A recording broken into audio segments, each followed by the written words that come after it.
such a great deal of conversation always about natural resources. It is an issue. The development of natural resources, the use of public lands, the multiple uses of public lands, the adaptive uses of public land are all part of that conversation. So are water and air and wildlife. And let me just tell you, as governor, I view this the same way I viewed it when I debated my opponent, Congressman O'Prey, on this stage a year ago. I talked about all of these things being resources, that oil, coal, natural gas, they're all resources, but so are those things that are part of the environment, the water, our air, our wildlife. And that I think that the role of the governor, the governor's administration, is to do all you can to create the balance. And do all you can to find that way that we extract those resources, but don't do it in such a fashion that our kids or our children's children experience a different Colorado. Experience a Colorado that lacks the special places and the special things that have to do with this wonderful and magnificent beauty that we enjoy. So that's the balancing act that we're constantly attempting to do. And we've had some difficult conversations, and there are people in this room that probably may disagree with some of the directions we've gone. We asked for 120 days on the Rhone Plateau, and the BLM said no to us. And I understand that. I mean, they had gone through their record of decision, but I disagreed with them. And I still believe that as an administration, looking at the Rhone Plateau, that we should have 120 days. I did. I took a helicopter flight that we kind of laughed about over the Rhone Plateau, but in the course of doing that, I mean, I had conversations about us going as a state from 5,000, as a region, from 5,000 oil and gas wells here in the Western Slope to 50,000 in a 15 to 20 year period. So we're going to increase tenfold the number of oil and gas wells.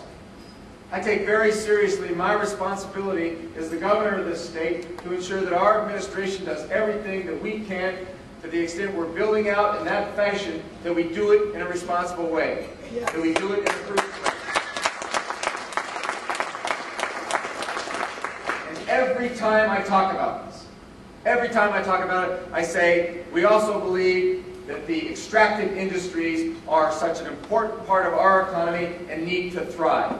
And so we understand that, and we believe that, but we believe that it is going to be a tension that we have to be part of resolving. So I did. Took a flight over the Rhone Plateau and over the Vermilion, landed in Moffat County, over I think what was called Lookout Mountain. Absolutely a wonderful and beautiful place. And we've had conversations going forward from that. The BLM finally gave us the 120 days to look at the Rhone. And we're taking a serious look at that plan. I know the people who were involved in putting the initial plan together with the BLM. One of them is my Director of Transportation, who I have such tremendous respect for. And Russ and I have talked about that. Russ, George, and I have talked about that plan. But I just thought, as the governor of this state, 120 days, it was appropriate for me to have that. And ultimately, we have 120 days past their record of decision. We have had discussions about oil shale, and this is my reference to Josh's conversation with us earlier. You know, I met with Shell Oil when I first became governor, and I said really the same thing I've told you today. It's about finding that balance. And it's about ensuring that if we go forward with industrial scale or commercial scale industrialization of the oil shale extraction, we do it knowing what the impact will be on groundwater, air, what kind of energy and energy resource we need to do that extraction. You know what? We got from the federal government a request to respond to a PEIS, Programmatic Environmental Impact Statement, in 10 days. This is one of the largest scale industrial development projects probably in the history of the state, and they want to give me 10 days to respond.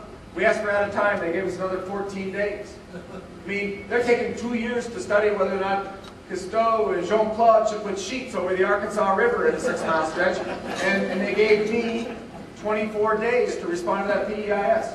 You know who's really responsible? He was responsible is Shell Oil. Their CEO called me and said, we don't know the impact on groundwater. And until we know the impact on groundwater, we are not going forward with requests for commercial leases for our oil shale development. That's a responsible citizen. And so, as the BLM and the Department of Interior look at going forward with rulemaking in October, we still think they know too little to really do that and to do it prudently. And that's the kind of tension that there will be between my administration and the federal government as long as we're involved in those kinds of conversations where I think we know far too little about the impact. It is an ongoing conversation. But we're going to do all we can to ensure that the industries, the extractive industries, still are able to do what they can to extract those resources and to thrive. But we will not back off of what I believe is our stewardship around the impact measured against water and air and really wildlife and wildlife viewing and all the things that are part of what makes this a special place.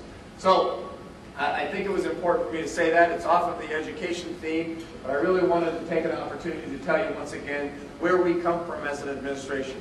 And we will take input, we'll sit down, we'll listen, we'll visit with you about what our thoughts are, and we hope to be able to go together, to go forward together. I can guarantee you that if we go from 5,000 to 50,000 wells and we pay attention to impact, that the economies of the Western Stoke will continue to thrive. So thank you. Thanks for the opportunity to speak to you today.